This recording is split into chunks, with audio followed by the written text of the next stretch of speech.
बिहार इतना गरीब राज्य नहीं था, बिहार बहुत अमीर राज्य था। भारत के अग्रणी राज्यों में बिहार हुआ करता था और मुंगेर से बिहार में जो है व्यापार विश्व के साथ होता था। आप लोग इतिहास में पढ़े होंगे, मीर कासिम मिर्जाफर वो अपना जो है राजधानी मुंगेर को बनाया था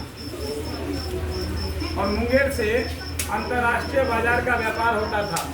तो सोचिए मुंगेर और बिहार कितना अमीर राज्य हुआ करता था। बहुत अमीर राज्य में हम बसे जन्म लिए, लेकिन दुर्भाग्य की बात है कि धीरे धीरे बिहार की अस्मिता को मिटा दी गई, बिहार के विकास को गर्त में डाल दिया गया और आज जनसुराज फिर से बिहार के उस भूले हुए बातों को, बिसरे हुए बातों को याद करा रहे हैं, लोगों में बोध करवा रहे हैं। आप जगिए, बच्चों में बोध करवा रहे हैं कि आप जगिए, आप पढ़ाई के प्रति जगिए, क्योंकि अगर शिक्षा होगी तो आपका विकास होगा।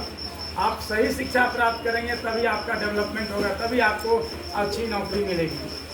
हमारे जनसुराज के सूत्रधार प्रशांत किशोर जी, जो इसी बिहार के सासाराम के धरती पर जन्मे सुपुत्र हैं, इनकी अगर योग्यता की बात करें तो ये बहुत विद्वान लोग हैं।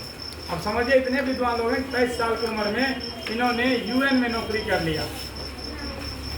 यूनाइटेड नेशन मतलब अमेरिका जैसे देशों में इनको नौकरी मिली, वो भी संयुक्त राष्ट्र संघ में, जिसके बारे में आप लोग पढ़ते हो, सिविक्स में पढ़ते हो, संयुक्त राष्ट्र संघ। उनमें इन्होंने नौकरी की है 10 साल तक। पैसे की कमियां नहीं है इनके पास, हजारों करोड़ है, लेकिन इनकी फैमिली बैकग्राउंड जानेंगे तो, और इसके पिताजी डॉक्टर थे, इनके घर में कोई चीज़ का कमी नहीं। ये बहुत बड़े रणनीतिकार हैं, बड़े बड़े मुख्यमंत्री, बड़े बड़े प्रधानमंत्री जब कोई कार्य करने से पहले असफलता को देखने लगते हैं तो इनके पास जाते हैं, इनसे मिलते हैं कि बताइए कोई रास्ता हम कैसे आगे बढ़ें।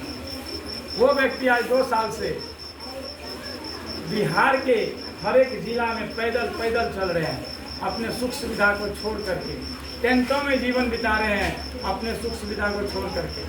अगर ये बीमार पड़ जाए तो इनके पास तुरंत जेट आ जाएंगे, प्राइवेट जेट, इनको तुरंत एम्बुलेंस में लेकर के, उस जेट वाला एम्बुलेंस हवाई जहाज से लेकर के चले जाएंगे। समझिए वैसे व्यक्ति क्यों गाँव गाँव घूम रहा है, क्यों क्यों टोला टोला जा रहा है, क्यों क्यों बस्ती बस्ती जा रहा है? क्योंकि उनको बिहार को फिर से विकसित करना है। बिहार जो डॉक्टर राजेंद्र प्रसाद जैसे विद्वान का भूमि रहा, बिहार जो विद्यापति जैसे मैथिल कवि का धरती रहा, बिहार जो नागार्जुन जी जैसे प्रसिद्ध कवि का धरती रहा, ऐसे बिहार जहाँ पर नालंदा विश्वविद्यालय में विदेश से लोग आकर पढ़ते थे, आज उस बिहार में डिग्रियाँ बढ़ती है, डिग्रियाँ।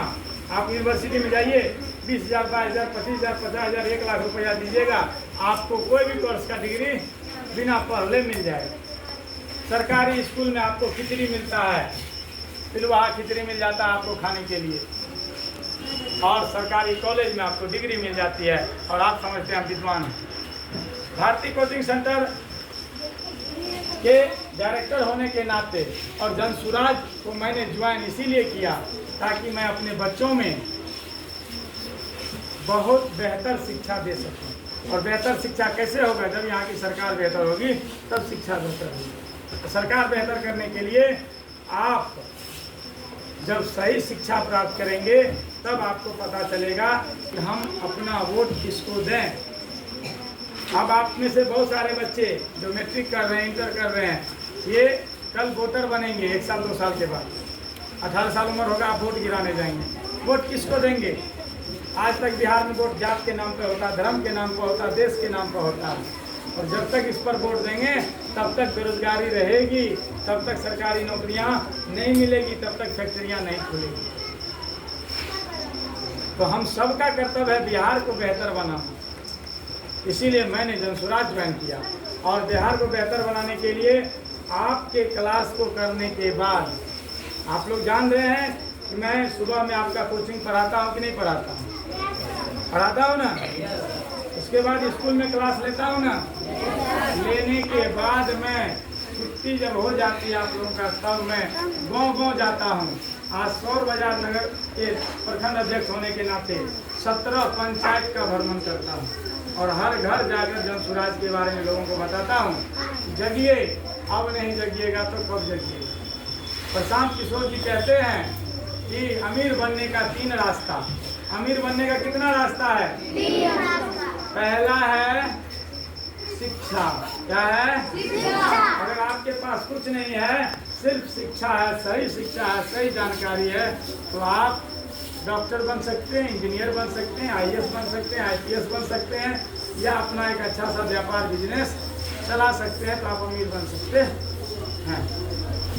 जैसे कोचिंग में चला रहा हूँ, मेरे पास ज्ञान है तब तो चला रहा हूँ, तभी तो मैं पढ़ा रहा हूँ, तभी तो मैं कमा रहा हूँ। ज्ञान रहेगा तो आप भी ऐसे कोचिंग सेंटर भी खोल के चला सकते हैं। दूसरा है खेती। क्या है? खेती। अगर आपके पास बहुत ज़्यादा खेती है, 10 बीघा, 20 बीघा, 50 बीघा, तो आप उससे भी अमीर बन सकते हैं अनाज उपजा के। और तीसरा है रोजगार। अगर कुछ नहीं है तो तीसरा रोजगार हो, आपके अगल बगल में फैक्ट्रियाँ हो, तब आप क्या कर सकते हैं? वहाँ पर अपना काम करके, डेली रोजगार करके आप अमीर बन सकते हैं। दुर्भाग्य की बात है कि बिहार में इस 60% लोग के पास इस 3 में से कुछ हो नहीं है।